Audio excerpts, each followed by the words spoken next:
Olá, está no ar Direito em Foco, programa de debates e entrevistas de assuntos jurídicos relevantes. É um prazer ter a sua audiência.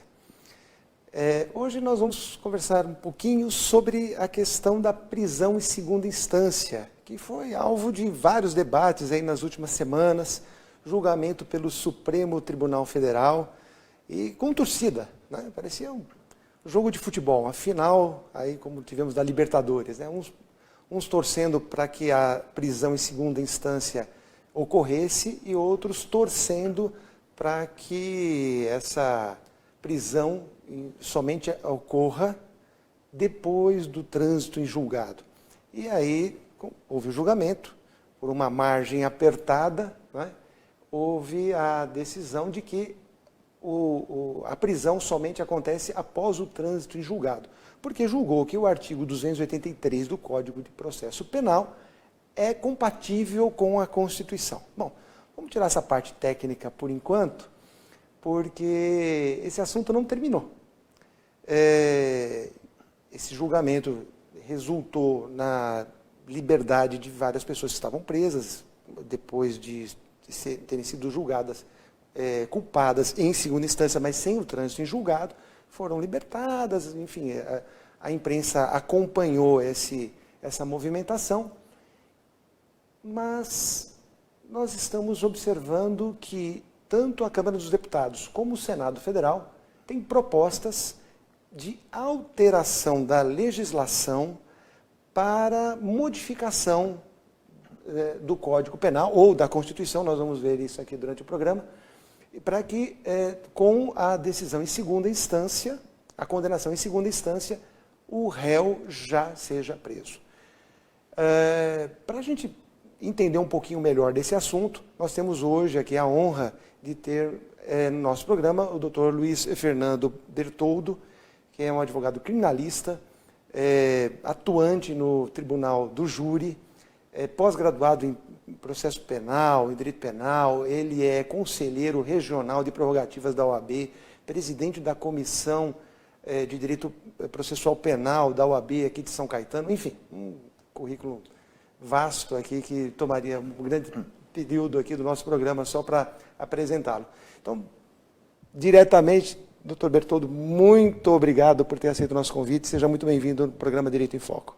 Obrigado. Eu agradeço o convite, fico muito honrado, fico muito feliz de poder ter recebido esse convite. Então, assim, é uma honra poder participar do seu programa. A honra é nossa, doutor. Muito obrigado.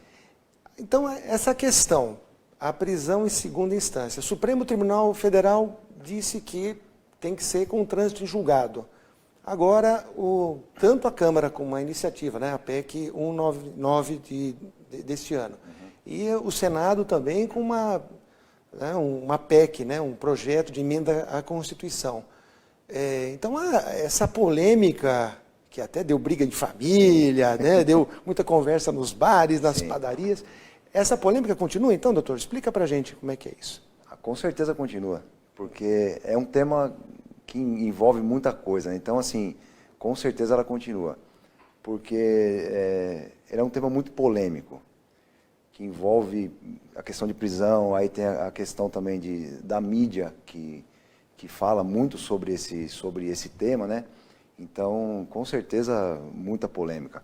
Inclusive, foi interposta essa ação, a ADC 43, que é a Ação Direta de Constitucionalidade, para declarar, inclusive, essa questão do artigo 283 do Código de Processo Penal, para saber se ele é um artigo que é constitucional ou não.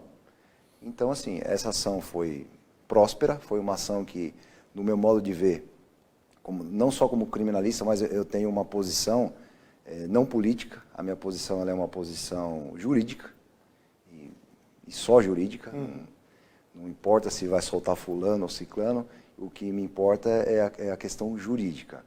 Então, diante de tudo isso, eu entendo que foi corretamente declarada a constitucionalidade desse artigo, porque ele é exatamente de acordo com o que a Constituição Federal fala no inciso 57 do artigo 5º, né? Perfeito, mas o debate é grande, inclusive no Supremo Tribunal Federal, não entendeu que o assunto é de uma clareza solar. Eles entenderam que o tema realmente é polêmico já no julgamento, porque o artigo 283 do Código de Processo Penal diz que ninguém pode ser preso antes do trânsito em julgado. Sim. Só que a Constituição, lá no inciso 57 do artigo 5º, fala em que há uma presunção, ninguém será considerado culpado antes do trânsito em julgado. E a grande discussão que teve nessa situação de julgamento e que a mídia entrou também nesses debates, é o seguinte: uma pessoa pode ser considerada inocente, ou ter a presunção de inocência, e ir presa depois de determinados requisitos. Sim. Tanto é que o próprio artigo 283 do Código de Processo Penal permite a prisão temporária, a prisão preventiva, a prisão no flagrante delito, enfim. Então, muitos da sociedade dizem o seguinte: ora, a presunção continua, porque a legitimidade de produzir provas, tudo isso continua. Sim. Só que, se houver já o julgamento em segunda instância, onde foram julgados os fatos e o direito, em duas instâncias, ele já poderia ser preso. Então, não haveria, embora o artigo 283 seja constitucional, nada impede de que, com o julgamento em segunda instância, a sentença condenatória, ele seja preso. É isso que muitos argumentam, inclusive ministros do Supremo Tribunal Federal, que julgaram pela possibilidade da prisão em segunda instância. Sim. Não há uma possibilidade jurídica, então, de que isso aconteça, doutor? Então, eu entendo, de que forma que eu entendo isso, né, como eu já havia dito, né? O artigo 283 do Código de Processo Penal ele diz o seguinte, que não, ele fala basicamente de 4 formas de prisão, que é a prisão em flagrante, a prisão preventiva, ou temporária, ou a em decorrência de uma sentença penal condenatória transitada em julgado. Então, assim, o artigo ele é bem claro e a interpretação ela é a literal. No meu modo de ver, não dá muita margem para a interpretação. A interpretação que está gerando polêmica, vamos dizer assim, é do inciso 57, que diz que ninguém será considerado culpado até o trânsito em julgado da sentença penal. Inclusive, o ministro Barroso, em um dos seus argumentos, ele diz que o inciso diz o seguinte, que ninguém será considerado culpado. E ele não fala que, segundo ele, o inciso não fala de prisão, que ninguém poderá ser preso. Então, esse é o argumento daqueles esse é um argumento dele. Inclusive, ele fala que isso é um princípio, que o princípio ele pode até ser um pouco mais interpretado de uma forma mais ampla do que uma norma de lei, uma norma penal ou uma norma constitucional. Então, essa é também esse é um dos argumentos dele, de falar. Aí nós estamos falando da questão também da presunção de inocência, né? Nota-se que no inciso 57 não se fala em presunção de inocência, não se fala em momento algum a palavra presunção de inocência. E isso vem do artigo 8º do Pacto São José da Costa Rica, se eu não me engano, ponto 1, que aí fala de presunção de inocência, como tem força constitucional, então acaba também... É que ninguém será considerado culpado, se extrai a interpretação de que ninguém será considerado culpado como uma presunção de inocência. Sim, em tanto outras que é a palavras. mesma coisa, é a mesma coisa. Eu estou achando muito interessante as soluções que estão sendo apresentadas, né? A Câmara dos Deputados está trabalhando com uma emenda à Constituição em que muda um conceito de quando é que acontece o trânsito em julgado. Sim. Porque o trânsito julgado atualmente ocorre após sentença de primeira instância, isso é se existirem os recursos, se forem apresentados os recursos. Sentença de primeira instância, sentença no Tribunal de Justiça, Tribunal Federal, Regional Federal, Superior Tribunal de Justiça ou o Supremo Tribunal Federal. Sim. Quando não couber nenhum recurso dentro desse esquema, haverá o trânsito em julgado e o réu, se condenado, será levado à prisão. Sim. O que essa PEC está dizendo é que, após o julgamento em segunda instância, transita em julgado. Não eliminando a possibilidade de ir para o Supremo Tribunal Federal ou Superior Tribunal de Justiça através de um processo rescisório.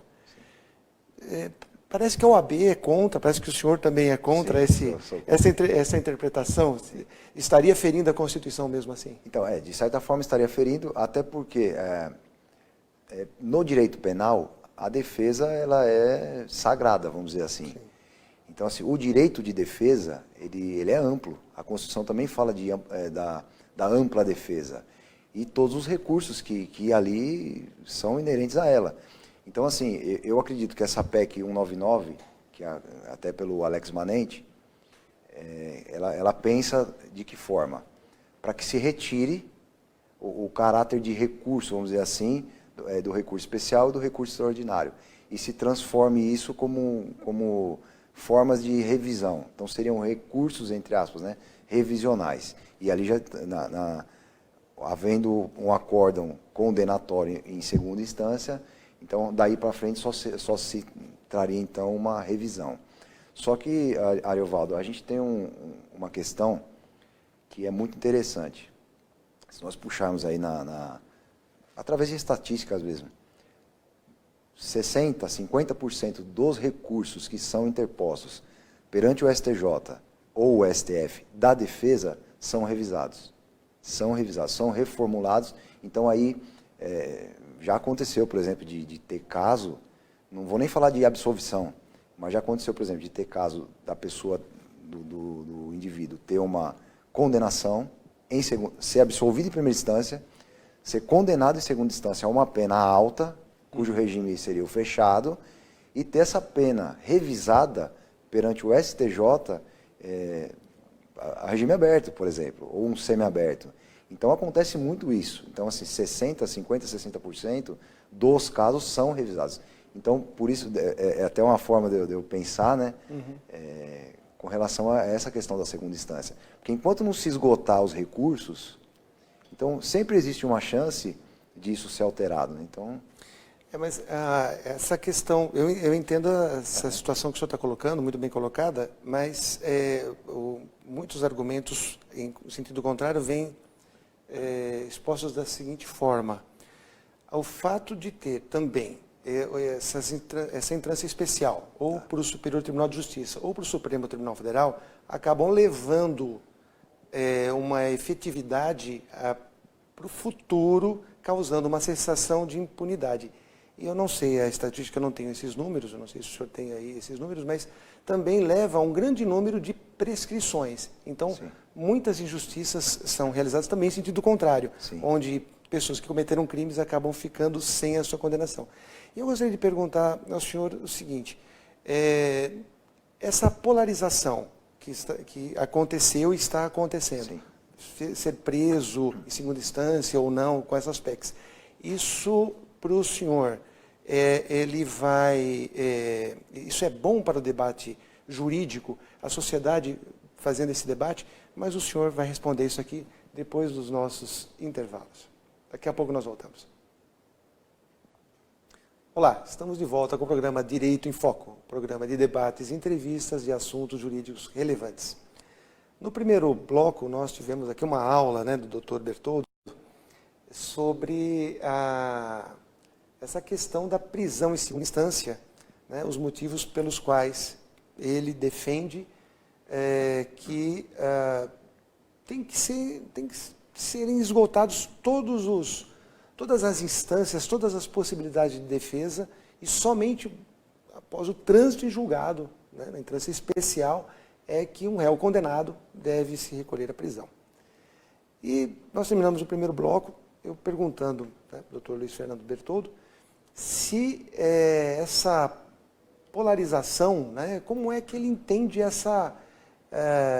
esse acompanhamento da sociedade civil, né, que está quase que acompanhando como torcidas. Né? As discussões jurídicas saíram do monopólio, né, dos operadores do direito, né, dos juízes, promotores, advogados, e hoje está nas rodas de amigos, nos grupos de WhatsApp, né, nos grupos de Facebook e outras mídias. E essa discussão, então, tem gerado muitas brigas, né? Brigas entre familiares, entre amigos, entre colegas. Isso é bom, doutor? Essa discussão sobre a prisão, muitas vezes famílias não têm nenhum caso concreto ali no seu meio e estão discutindo sobre a prisão em segunda instância. Como é que o senhor, como advogado criminalista, especialista nisso, está vendo essa discussão sobre a prisão em segunda instância e agora com as duas casas brigando entre si pelo protagonismo dessa PEC? Como é que o senhor vê essa situação da sociedade tão agregada a esses assuntos jurídicos como esse? Então, eu acho interessante, eu acho que é muito importante que a sociedade ela se intere sobre assuntos, né, jurídicos e políticos. Então, nunca se falou tanto em política, nunca se falou tanto, por exemplo, em STF, como hoje se fala. A gente até estava conversando, há 20 anos atrás a gente não sabia nem quem que era o ministro, por exemplo, do STF. Hoje, um cidadão comum, qualquer cidadão sabe o nome de pelo menos uns 3. Você fala em Gilmar Mendes, ele já sabe quem é, você fala... Então, as pessoas sabem pelo menos o nome de uns 3. Né? Então, eu acho muito interessante que a sociedade converse sobre isso, sem brigar, porque brigar também não leva a nada, né? A briga e a discussão tem que ser no campo das ideias, sempre no campo das ideias, com respeito, com muito respeito, né? De ideias divergentes, acho que tem que ter o respeito, mas é muito interessante, eu acredito que isso traz um avanço para a sociedade, para que possa também saber o que está acontecendo com o país, e não só juridicamente, mas também politicamente. E agora, nas próximas semanas, nós vamos ter aqui, novamente, um debate, porque o que está se apresentando? A Câmara dos Deputados, né, com a PEC 199, está querendo fazer isso que a gente já conversou no primeiro bloco, que é que o trânsito em julgado ocorra após o julgamento em segunda instância. Julgou em segunda instância, está absolvido, transitou em julgado. Foi condenado, recolha-se a prisão, recolha-se a prisão. Com essa PEC, o que vai acontecer? Se uma das partes, o Ministério Público ou a Defesa, não se conformarem com aquela decisão, poderão entrar com uma ação com uma característica revisional, mas a pena ou absolvição vai estar como transitado em julgado. Já no Senado Federal, né, doutor Bertoldo me corrija se eu estiver errado, já no Senado Federal tem uma outra característica, querem mudar o artigo 5º da Constituição. E parece que isso vai dar uma grande discussão e a polêmica vai continuar, né, doutor? Porque pode mexer no artigo 5º ou não pode mexer no artigo 5º da Constituição? Na verdade, no artigo 5º, no inciso 57, que fala justamente sobre essa questão. No meu modo de ver, não pode. Não pode porque nós estamos tratando de direito individual, e direito individual é cláusula pétrea. Então, já houve até, inclusive, essa discussão de não se poder mexer no artigo 5º por ser uma cláusula pétrea, aí só no caso, então, de ser uma cláusula pétrea, aquela que não pode ser mexida. Né, uma emenda constitucional não pode mexer. Não tem essa... Então, teria que ter uma nova constituinte para que, então, aí possa ser... E não seria o caso não é viável, uma constituinte. aí não é viável. Né? Então, pela sua sensação, essa PEC iniciada lá no Senado não tem muita chance, pela inconstitucionalidade da própria PEC. Sim. Agora, essa iniciativa da Câmara dos Deputados em alterar o momento do trânsito em julgado, essa o senhor vê como tecnicamente possível? Ela é tecnicamente possível, mas como defesa eu não vejo ela viável. Porque aí você, tendo uma nova lei que retira, por exemplo, recursos que são da defesa, cai inclusive naquilo que a gente já falou, na questão da porcentagem de recursos da defesa que são interpostos e que são revisados, né, que são revisados e reformados perante o STJ ou o STF. Eu até conversei com o presidente da OAB aqui da nossa subseção, indaguei qual é a posição da OAB. Ele respondeu de uma forma muito clara. A OAB entende de que tem que ser com o trânsito em julgado.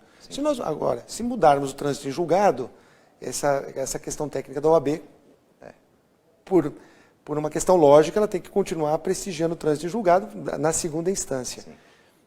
E eu entendo que a maioria dos advogados criminalistas dizem, não, tem que ser mantidos esses recursos em segunda instância, em trânsito especial. Muito bem.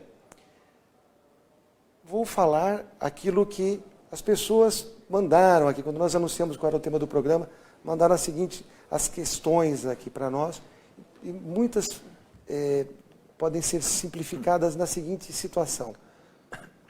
O Brasil não tem recurso demais, principalmente na área penal, é recurso disso, e quem tem bons advogados, assim como o senhor, assim como tantos outros aqui da nossa região, eles vão ter o trânsito em julgado anos e anos e anos e anos depois, talvez até obtendo a prescrição. E aquelas pessoas mais simples, que não têm acesso a advogados tão gabaritados, terão o trânsito em julgado mais cedo. Então, não seria também uma maneira de tornar mais igual aos brasileiros a distribuição da justiça, com menos recursos? Entendi. Então, eu não vejo dessa forma, até porque, por exemplo, vamos colocar aqui com um crime de homicídio, por exemplo. Um crime de homicídio ele prescreve em 20 anos, aproximadamente. Então, assim, não cabe tantos recursos assim, da forma que a gente vê, que a sociedade coloca, né? Então, assim, não é tão simples assim. Mas um furto, um roubo, né? São penas menores com prazo prescricional menor. Então, mas às vezes um furto e um roubo, às vezes nem chega no STJ. Por exemplo, um furto simples, ele é regime aberto. Uhum. Então não precisa se recolher uma pessoa após o trânsito em julgado. Então, assim, acho que dessa forma nem chega nessa discussão. Um roubo acontece, às vezes, de uma qualificadora, uma majorante e tal. Então acaba que, por exemplo, esse caso que eu falei agora foi, inclusive que eu dei esse exemplo, foi a questão de um roubo. Certo. Então, o regime ele foi absolvido em primeira instância, foi condenado em segunda instância a uma pena altíssima, que o regime era fechado, e aí no STJ essa pena mudou e voltou então para o regime semiaberto. Inclusive já está, foi corrigido uma falha que teve no Tribunal de Justiça. E era uma falha gritante, assim, que se, por exemplo, não tivesse esse recurso a mais, não teria sido corrigida, porque foi uma falha na questão da aplicação da pena. Foi uma falha de aplicação da pena. Então, poderia ter então, perdido essa chance de corrigir uma injustiça. Eu não estou nem falando de absolvição. Uhum. Eu estou falando de corrigir a pena mesmo. Adequar a pena de acordo com o caso que foi, o caso concreto ali que aconteceu. Então, não estamos nem falando de absolvição. Uhum. Esses debates, né, que nós com certeza vamos acompanhar nas próximas semanas, tanto na Câmara dos Deputados como no Senado Federal, eu imagino que as pessoas que estão nos assistindo terão condições de poder acompanhar de uma maneira um pouquinho mais clara, né, o que está acontecendo. O importante é que a sociedade tenha uma sensação de estar mais protegida. Tanto das injustiças individuais que possam ocorrer, como esse exemplo que o senhor deu, de uma condenação injusta em segunda instância, corrigido posteriormente, como da sensação de segurança coletiva, onde se perceba que aquele que comete um crime cumpra a pena que lhe for cabível e da maneira mais eficiente. Essa pelo menos, é a expectativa de toda a sociedade. Sim. E, lamentavelmente, doutor Bertoldo, nosso programa está chegando ao fim. Um tema que daria aqui, com certeza, horas, porque cada ministro do Supremo Tribunal Federal, ao defender a sua ideia, demorava 1, 2, 3 horas para defender o seu ponto de vista. Nós temos aqui meia hora apenas. Mas eu acho que deu para elucidar bem esse momento que nós estamos passando, que depois do julgamento do Supremo Tribunal Federal, nós ainda continuamos com essa polêmica. Sim. E a polêmica continua entre as duas casas, cada uma querendo o protagonismo dessa situação, sim, cada uma com uma proposta distinta, e onde todos aqueles que assistem o programa Direito em Foco vai ter agora a condição de poder acompanhar um pouquinho melhor. Doutor, muitíssimo obrigado pela sua presença. Imagino que quem está nos assistindo ficou com uma compreensão muito melhor sobre o tema. Muitíssimo obrigado, agradeço imensamente. Espero que aceite um convite para o futuro, uma nova entrevista sobre temas da área que o senhor domina tão bem. Eu agradeço o convite, fiquei muito lisonjeado por ter me convidado aqui para participar do seu programa. Foi um prazer também te conhecer e estou à disposição. Sempre que quiser me convidar, eu estou à disposição. Muito obrigado. E nós voltaremos na próxima semana com o programa Direito em Foco nesse mesmo horário. Muito obrigado e até lá.